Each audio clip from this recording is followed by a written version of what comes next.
There was once a time when you could see the world with a kind of clarity that startled even you. As a child, you picked up on details that others seemed to overlook. You sensed the subtle shift in someone's tone. You felt the truth buried in a long silence. You found beauty in the moments most people rushed to get past. Your mind was keen, your curiosity bottomless, and your heart always reaching for something deeper. You weren't just learning, you were absorbing. You weren't just observing, you were understanding. And for a time, the world seemed to admire that brightness in you. It even rewarded it. But then, slowly, almost too subtly to notice, something began to shift. You started to feel that some parts of you were welcomed more than others. That love and approval didn't come from being your whole self, but from being the version of you others found acceptable. So you adapted. You molded yourself to match what others praised. You became what was useful, agreeable, and easy to love. You performed instead of expressed. You succeeded instead of felt. You smiled instead of speaking what was real. The brilliance didn't vanish. It simply went into hiding. And now, perhaps you've arrived at a moment where the applause has gone quiet. The roles you played have grown heavy, and you catch your own reflection wondering, where did I go? The vivid colors of your inner world have faded into a dull, confusing fog. You still move through each day, but you rarely feel alive inside. You may have gathered everything you once thought you needed: the job, the stability, the recognition, yet something within remains untouched, unspoken, unfulfilled. Carl Jung believed that the gifted child often pays an invisible cost. What makes you exceptional can also make you easy to shape, to praise into submission, to celebrate into silence. Because when a child discovers that love must be earned through performance, they begin to trade authenticity for survival. The ache you feel today, it's not failure. It's a calling, a whisper from deep within, a quiet plea to remember, to return, to retrieve what you once buried beneath the performance. This is not the end. It's not even a loss. It's a sleeping brilliance waiting for you to find the courage to wake it. In the pages that follow, we will walk together through the quiet unraveling of the gifted self, through the gentle, sacred process of rebirth. And as you begin to notice the nearly invisible moments where you were shaped into someone you were never meant to be, something beautiful begins to happen. You don't just recall who you were. You begin to re-become who you were always meant to be. You were the one who noticed it all. Not just the words spoken aloud, but also the silences in between. Even as a child, you sensed the uneasy tension behind a parent's forced smile. You felt how the air would shift heavy and thick just before someone's mood turned.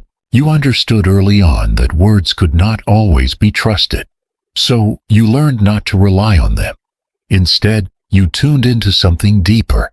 You began to listen for the invisible music that lived between the lines. Carl Jung believed this kind of brilliance wasn't just about intellect. It was about adaptation, about the ways a child absorbs the emotional atmosphere around them, not to grow but to survive. If your home was filled with sorrow, no one spoke about, you became joy. If your home rang with anger, you became quiet. If everything was chaotic, you became the calm. And because you did it so well, the world applauded. They called you wise beyond your years, helpful, mature. But beneath all that praise, something quieter was happening, something delicate and costly. You were giving up pieces of yourself to keep the peace. Think of the little girl who constantly checked that everyone around her was okay. She cleaned up messes that weren't hers. She smoothed over tense moments, silenced the arguments, made others laugh, even on days when all she wanted to do was cry. Or think of the boy who became the achiever, the one whose shelf was lined with trophies, not because he loved the spotlight, but because success made the tension at home fade, at least for a little while. Winning gave him something to hold on to, a momentary illusion of peace. On the outside, they looked like brilliant children. On the inside, they were slowly fading, becoming invisible even to themselves. Because when you're always attuned to the needs and emotions of everyone else, your own voice begins to sound like static. You stop recognizing it. You learn to muffle it. You start to believe that your softer parts, the ones that feel deeply need care or ask for truth, are liabilities. So you tuck them away. You tell them to stay quiet. Carl Jung warned us of this. He said that when we live only through the roles others give us, we exile the truest part of who we are. That authentic self, the one full of feeling instinct longing, gets pushed into the shadow, and over time, you start to feel like a visitor in your own life. You check all the right boxes. You make decisions that sound right, look right, even win approval, but they don't feel right. You achieve, but you never quite exhale. You wake up every morning in a life that fits, but doesn't touch your soul. And maybe now, right in this moment, something deep inside you is stirring. Not a breakdown, a breakthrough, not a crisis, but a quiet, persistent question that refuses to go away. Whose life is this, and where did I go? The real tragedy isn't just that you disappeared. It's that the world thanked you for it. You became what others needed, and they praised you for the performance. But no one asked what you needed. No one saw the price you paid. You crafted an identity so well that even you forgot it was just a mask. And now, the emptiness you carry, it isn't proof that you failed. It's the grief of having left yourself behind. It's the sorrow of having used your brilliance not to create, but simply to survive. But it's not too late. The voice inside you, the one you silenced long ago, is still here, still steady, still waiting beneath the persona and the polished image. It's not asking for more success. It's asking for more truth. So, how do you begin again? Not by reinventing yourself, not by climbing higher or doing more, but by returning, by listening to the feelings you were told were too much, to the instincts you were taught to second guess, to the dreams you shelved because they seemed selfish, to the tiny trembling voice that once dared to ask, "What about me?" The path back home isn't linear. It won't be a straight line. It's a gradual unfolding, a sacred kind of remembering. It begins not with proving your worth to anyone, not even to yourself, but by reclaiming it. Not by following someone else's script, but by writing your own. Because the truth is, you don't need to become someone new. You only need to meet the self that never left. The one who hid. The one who waited. The one who has always been enough, simply waiting for your permission to be seen again. To live again. To breathe. There comes a moment, not loud or sudden, but quiet, and deeply unsettling, when you realize something profound. Your whole life has become a performance, a stage, and you're not entirely sure when it happened. Maybe it was the day you told the truth, felt the silence that followed, and decided it was safer to smile. Or perhaps it was the moment you held back an honest opinion to keep the peace, and people called you wise for being so easygoing. Little by little, almost imperceptibly, you stopped simply being and started performing. Your laughter became something practiced. Your yes became a shield. You memorized which version of yourself brought safety, praise, approval, and you wore that version like armor, not to deceive, but to survive. Carl Jung called this carefully crafted version the persona, a mask we wear so we can belong, be loved, stay safe. And yes, the persona has a purpose. It protects. It helps us navigate a world full of expectations. But what happens when the mask grows too tight? What happens when the costume becomes your skin? When the applause only gets louder but your soul gets quieter? You look around and see a life that sparkles from the outside. Titles, reputation, connections, success. You've made others proud. You've done what was expected. But when the room grows still, When you face the mirror without distractions, something feels hollow. Something inside whispers, "This isn't it." You don't wake up to yourself. You wake up to the version of you others have come to expect. Charming, composed, reliable, but increasingly empty. There's a quiet ache beneath the surface, an inner dissonance that no amount of success can drown out. And for the first time, maybe you feel it not as confusion, but as grief. Grief for the self you buried.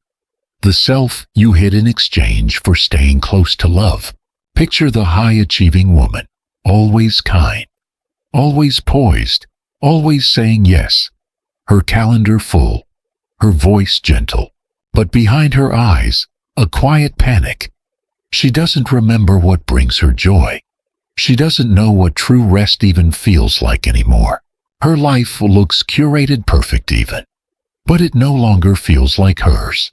She walks through her days like an actress who's forgotten that once she wrote the script, that once she had a choice, and still, something within her is shifting.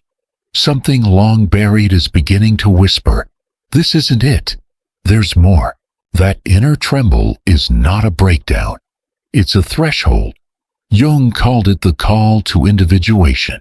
It doesn't ask you to destroy your life or burn everything down. It doesn't scream. It's subtler than that, and braver. It asks you to remember the pieces you silenced, not because they were wrong, but because they didn't match the image. The part that wanted to cry instead of comfort. The part that longed to rest instead of always achieving. The part that didn't want to impress just to be honest. These aren't your flaws. They're your compass. They're the way back. You were taught to polish your edges to make yourself easier to accept. But now you ache for your rawness. You no longer want to mimic what looks right. You crave what feels true. And that awakening, that sacred tremor of truth, might feel like loss at first. Because shedding the mask threatens the very identity you've spent years perfecting. You'll ask, who am I if I'm not the pleaser? Who am I if I'm not the achiever? The one who holds it all together? Who will love me if I stop trying to earn it? But the truth is, what you're actually losing is the performance, the weight of pretending, the illusion that your worth has to be proven over and over. And what you're gaining quietly, steadily, is intimacy with your real self, and eventually with others who will see that self and stay. Jung taught that wholeness isn't found in striving toward perfection. It's found in becoming real, and realness requires you to face the parts of yourself that might make others uncomfortable. The anger you were told to tame, the sorrow you felt you had to hide, the needs you were shamed for having, the softness you believed made you weak. Realness means sitting with your shadow, not to judge it, but to welcome it back home. To say you belong here too. And you don't start with grand gestures or burning everything down. You begin in quieter ways. With gentleness. You begin by noticing, by paying attention, by telling the truth, even in small moments. You say no when you mean no. You pause when you feel rushed. You cry without apologizing for it. You rest without waiting for permission or proving you've earned it. You start to let go of what no longer fits, of what once protected you but now suffocates you. You give your soul space to breathe again, and something remarkable begins to unfold. Slowly, naturally, the people who only loved the version of you that performed begin to fade. Their absence might sting at first, but soon you realize they weren't seeing you anyway, and in their place new people arrive. Those who don't just tolerate your truth, they honor it.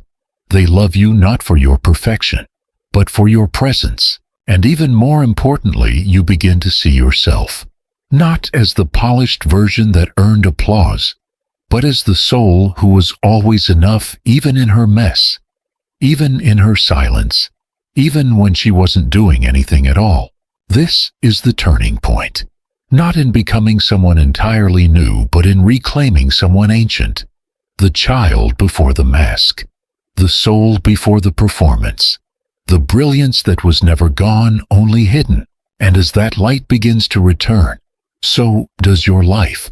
Not the life you constructed out of duty or expectation, but the one you were meant to live all along. And what comes next is not dramatic. It's not a loud breakthrough or sudden transformation. It arrives in quiet waves. It slips in during the silent hours, the still moments. The ones where you look strong to everyone else, but inside, you feel like you're quietly falling apart.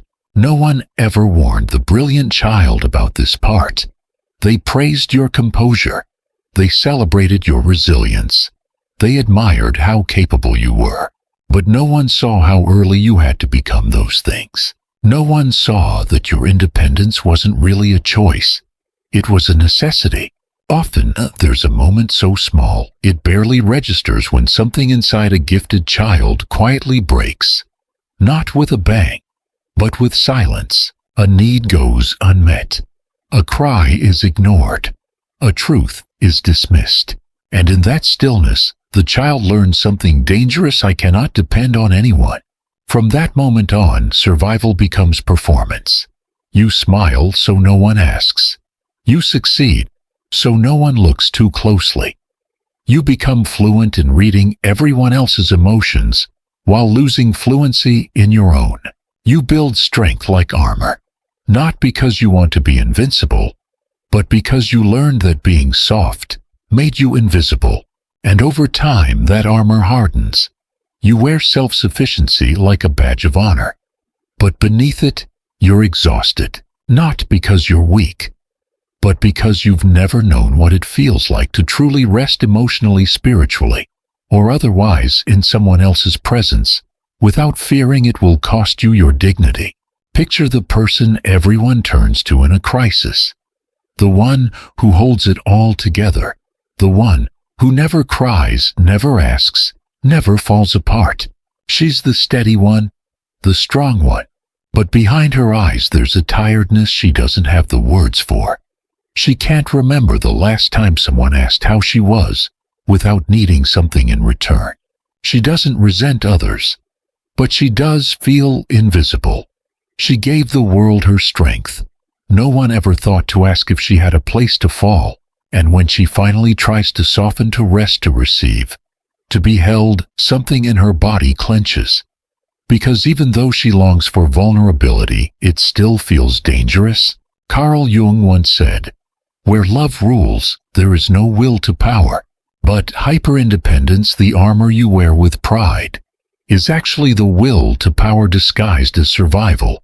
It's not strength, it's a strategy, a defense built by the child who learned painfully early that depending on others often led to disappointment, that to need someone was to risk being hurt. So you did what made sense. You built a fortress, not with doors but with windows.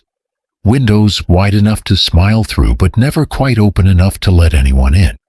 You became so good at being capable that people forgot you were ever a child at all. But what they don't see is the cost. The deep, aching loneliness that hides beneath the praise. The exhaustion behind your steadiness. The chronic emotional fatigue you've carried for years.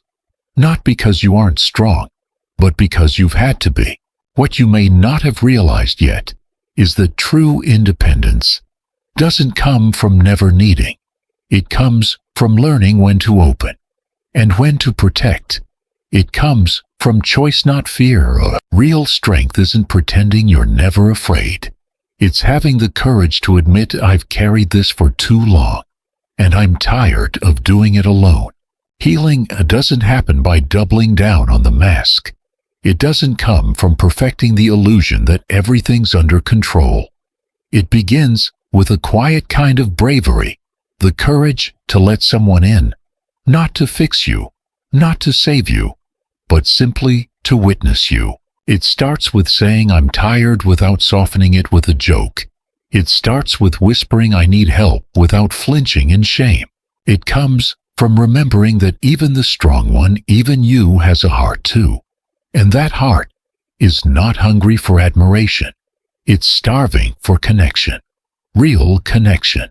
Jung never described wholeness as invulnerability. He called it integration. To be whole is to embrace both the warrior and the child within you, to recognize when it's time to lead and when it's safe to lean, to know when to fight and when to rest. And here is a truth that might catch in your throat when you say it the first time. You don't have to carry it all.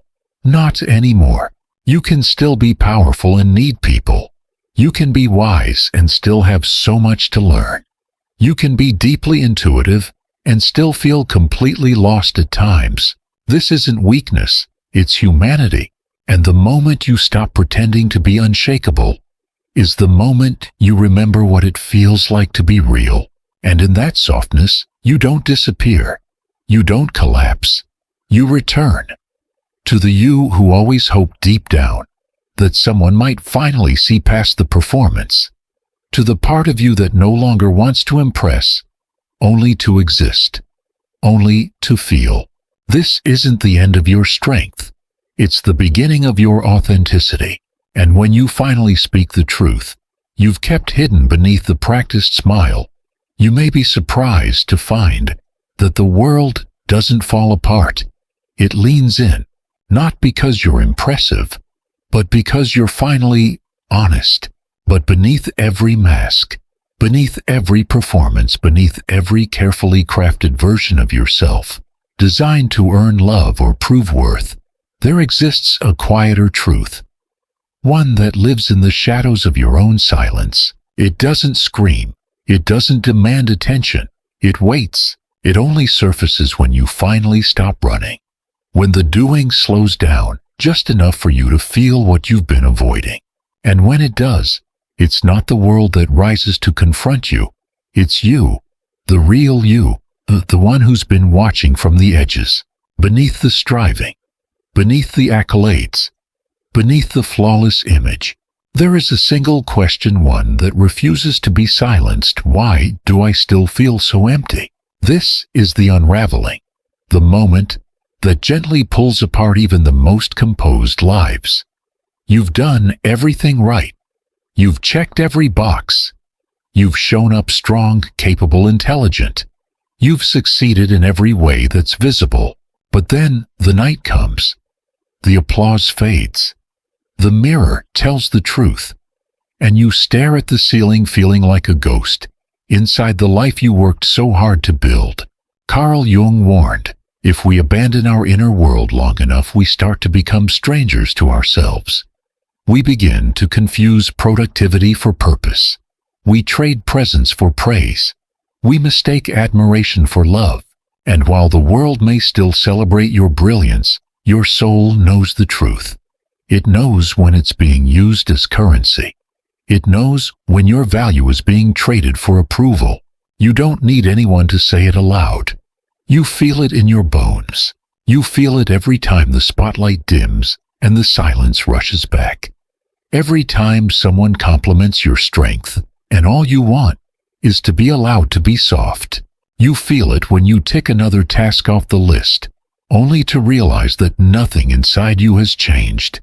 The world outside keeps spinning, but your inner world feels distant, still hollow. And maybe the most terrifying realization of all is that without something to strive for, you're not sure who you are. Because if there's nothing to prove, do you still exist? Now imagine the woman who's climbed every mountain placed before her. Her shelves are filled with certificates. Her name is respected. Her schedule is always full. But in the quiet of night, she opens a drawer beside her bed. Inside are scraps of herself she's tucked away. Scribbled dreams. Moments when she wished she'd said no. Questions she never allowed herself to ask. She doesn't look at them with regret. She looks at them with longing, because these are the parts of her that were never wrong, only buried, sacrificed so she could be enough for everyone else. What she wants now isn't one more achievement.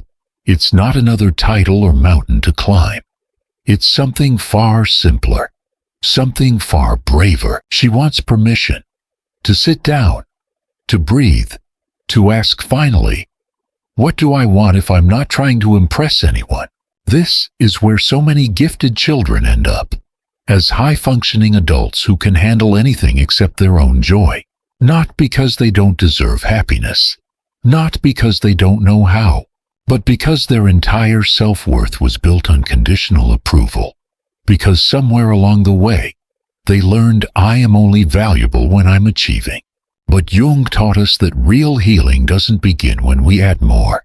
It begins when we start to take things away, when we subtract everything that was never ours to carry. You don't reclaim yourself by becoming more impressive. You reclaim yourself by sitting still, by meeting the part of you that doesn't win but wonders. You ask, who am I beneath the title, beneath the strength, beneath the praise? The answer may not come right away, but even asking is the beginning of return. There will be discomfort, not dramatic, but deep, a kind of emotional detox that arrives quietly. As you begin stepping out of performance and into real embodied presence, you might tremble in that stillness, not because you're weak, but because you're no longer using effort to stay invisible. You're allowing yourself to be seen. And that's unfamiliar. Without your mask, you'll feel exposed, unsure, like you've forgotten how to exist without constantly doing. But slowly, softly, something starts to shift. You begin to feel something you haven't felt in a long time. And it's not admiration. It's not recognition. It's not even pride. It's something quieter, more alive. It's realness, aliveness. It might arrive like a whisper, the briefest moment of clarity. Maybe when you glance in the mirror and for the first time, you don't just see the image others admire. You see the one who's been waiting to come home. That's your truth. That's yourself. And the truth is, it was never gone, only hidden, tucked beneath the layers the world told you were necessary to earn love. You're not here to prove you belong. You already do. You always did. And the parts of you that were silenced for being too slow, too soft, too unsure, they aren't flaws. They're fragments, pieces of your wholeness that have been waiting patiently to be held again. You're not broken because you feel tired. You're tired because you've been pretending for too long, pretending to be strong all the time, pretending to be unbothered, unshakable, unneeding. But the pretending is wearing thin now, and something deeper is rising. You no longer crave applause. You crave authenticity. You're no longer seeking recognition. You're seeking resonance, a feeling that says, I don't need to be understood by everyone, just seen by myself. And this is the real beginning, the moment the journey truly starts, not in becoming someone new, not in achieving some higher version of yourself, but in remembering, returning to the one you were before the world gave you a script, before it told you who to be, how to sound, how to earn affection. In the next chapter, you arrive at what Jung called the sacred reckoning. It's subtle, but it changes everything. It's the moment you stop asking, what do they want from me? And instead, you whisper something ancient, something only your soul could recognize. What does my soul remember about me that I've forgotten? And that answer, when it comes in whatever form it comes, won't just change how you live. It will change why you live. There comes a moment so quiet, it's often mistaken for peace, when the brilliant child disappears, not from the world, not from their routines or responsibilities, but from themselves. It doesn't happen all at once. There's no dramatic break, no loud goodbye. It happens through a slow dimming. One day, they're still showing up, still smiling on cue, still answering I'm fine with practiced ease. But something is missing. The light behind the eyes, the spark in the voice, the presence that once felt animated and intuitive becomes cautious, calculated, filtered. And if you were that child, you know the shift. You didn't stop existing. You just stopped being seen. Not because you chose to vanish, but because you realized the world didn't want all of you. They wanted the agreeable parts, the polished pieces, the performance that made everyone comfortable. So you adapted. You gave them what they praised, and quietly you locked the rest away. Carl Jung called these hidden pieces the shadow. Not evil, not broken, just exiled. These were the parts of you that didn't fit the mold, the ones that felt messy, loud, impulsive, sensitive, passionate, unpredictable. But what is buried doesn't die. It waits, and over time, it begins to leak through your life. It speaks in your reactions, in your resistance to closeness, in the tension you feel in moments of real love. You might find yourself sabotaging the relationships you long for, not because you don't want intimacy, but because the part of you that was once dismissed doesn't believe it's safe to be held. You might find yourself overachieving not out of joy, but out of fear. The fear that if you stop doing, you'll disappear altogether. That's the hidden cost of hiding. A fragmented self, a life where you keep performing in public, while slowly unraveling in private. Now imagine a man in his 40s. On the surface he's successful, respected, put together. Everyone trusts him. But alone in his car, after a long day, something rises in his chest. A lump, an ache, a memory that doesn't quite have a name. It's not about the meetings he just left. It's about something far older, deeper. It's about the boy he used to be, the one who painted wildly, laughed too loud, cried without shame. That boy is still there, tapping on the silence, asking not to interrupt but to return. And the man grips the steering wheel, whispers to himself, "Why do I feel like a stranger in my own body?" That question, as strange as it feels, is not a sign of weakness, it's a sign of awakening. It marks the beginning of a sacred reunion. The shadow doesn't want to ruin your life. It wants to reintroduce you to yourself. Every emotion you've labeled irrational, every outburst you've tried to hide, every need you've pushed down because it felt like too much. These aren't flaws. They're breadcrumbs, leading you back to the parts of you you exiled to be accepted. The irony is painful because those same pieces you rejected, your tenderness, your rage, your longing, they were never wrong.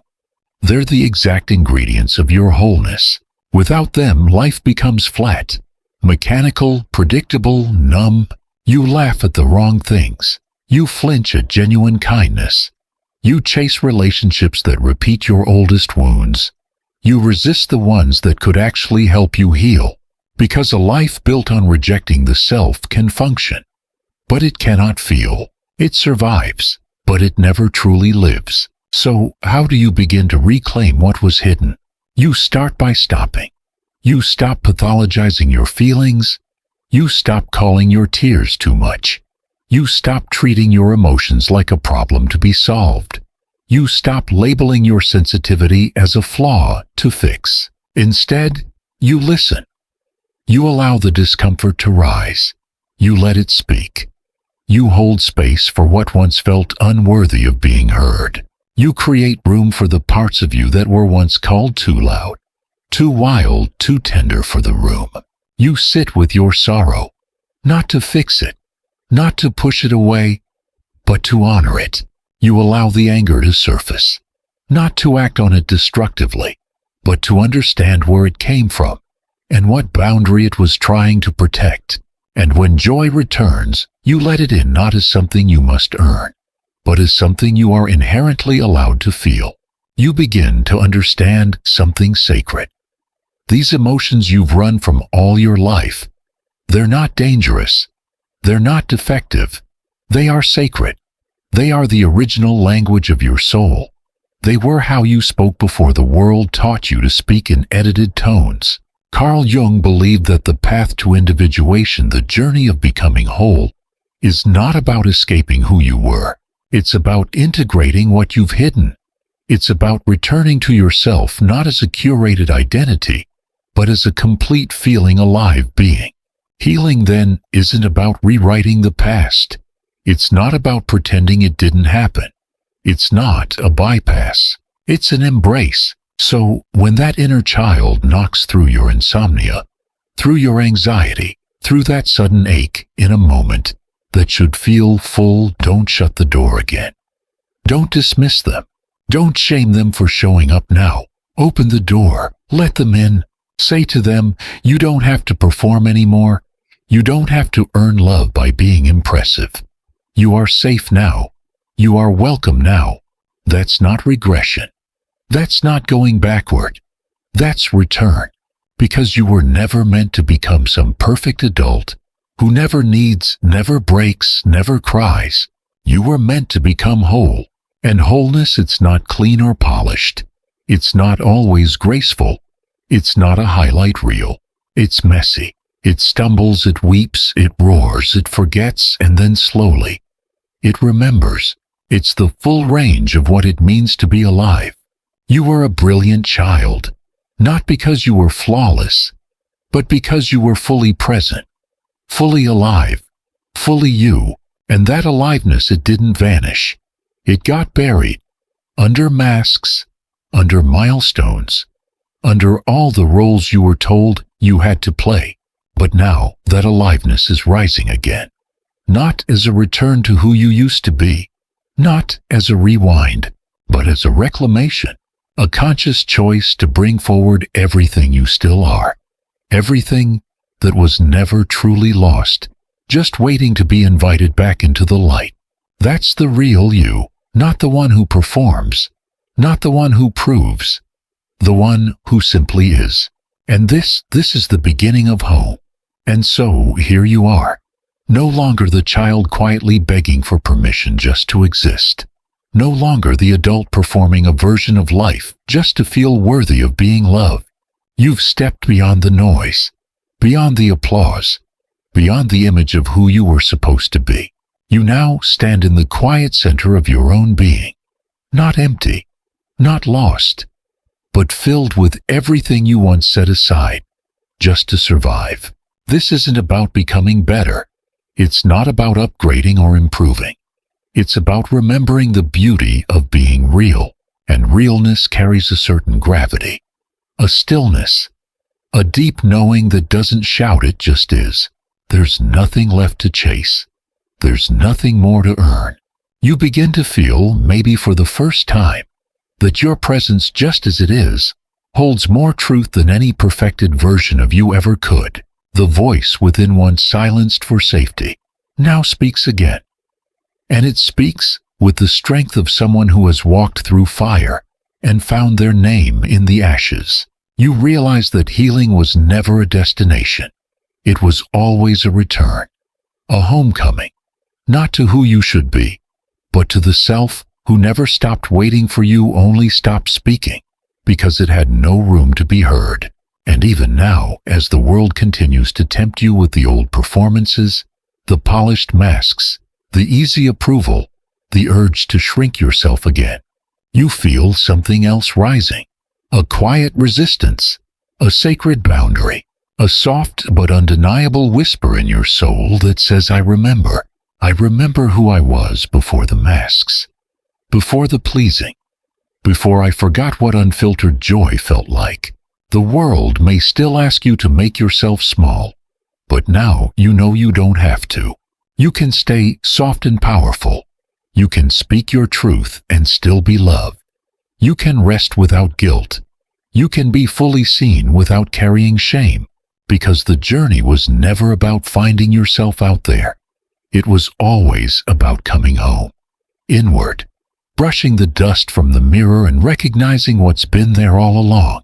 Your reflection, not the curated version, but the real one. Worn, maybe, weathered, but radiant in its honesty. Let the old roles fall. Let the echo of too much fade into the background where it belongs. Stand here, in the light of your own presence, and let it warm you, not with the scorching heat of expectation, but with the quiet glow of truth, steady, ancient, and entirely your own. Carl Jung never asked us to strive for perfection. He asked us to embrace the totality of who we are, to welcome it, to integrate it. And now you don't just carry that wisdom in your thoughts. You carry it in your breath, in your choices, in the way you move through the world. The brilliant child you once were is no longer hiding in the shadows. They are beside you now, walking hand in hand with the adult who finally chose them. This is not an ending. It is a beginning, not into a brand new identity, but into an unshakable intimacy with your own soul. So take this moment, this breath, and step fully into a life that only truth can build. Let the world adjust to your light. Let your presence be the quiet permission someone else has been waiting for. The brilliant child has not vanished. They've simply evolved. They no longer sit in silence waiting for permission. They now move with clarity, with courage, with a freedom that comes not from rebellion, but from remembrance. And now they live within you, fully, fiercely, freely. If something inside this message stirred something inside you, if even a single word felt like a mirror to your hidden truth, then I invite you to let your voice be heard, not for attention, not for applause, but as an offering, as a light for someone else still trying to find their way back to themselves. Have you ever encountered a soul whose presence felt like home? Or are you still walking step by step the sacred path back to your own? No matter where you are in the journey, your story matters, even if it feels unfinished. Especially then, because your voice, your honesty, your becoming might be the very signpost someone else was silently searching for. And if someone you care about is caught in that quiet ache, that illusion that love must always hurt, that connection comes at the cost of self-abandonment, that they are unworthy of peace, then share this message with them. Help me reach the ones who were taught to shrink. Help me remind them that true love does not demand we disappear, that authentic connection never requires us to fracture our soul, because the most vital union we will ever form is not with someone else, but with our own inner truth. And before you go, if you'd like to walk with us to stay connected to this kind of space, a space where the surface is never enough, where we dive beneath masks into the quiet architecture of the psyche, into the language of dreams and the mirrors of relationship, then subscribe and activate the notification bell, not to stay updated, but to stay awake. This is more than a channel. It's a sanctuary, a place of remembering. If there's a theme, a question, or a wound you long to explore, a whisper you haven't yet named, leave it below. This space breathes because of you. Your presence here isn't just welcome, it's essential. Thank you not just for watching, but for showing up, for doing the quiet, sacred labor of healing, of remembering who you truly are underneath it all. And always remember this: when the right person enters your life, your soul will know, not through fear, not through longing, but through peace. But until that moment arrives, let your deepest, most intimate relationship be the one you build within yourself. That's the root. That's the home. And from that wholeness, everything real is born. Until next time, I'll see you on the path.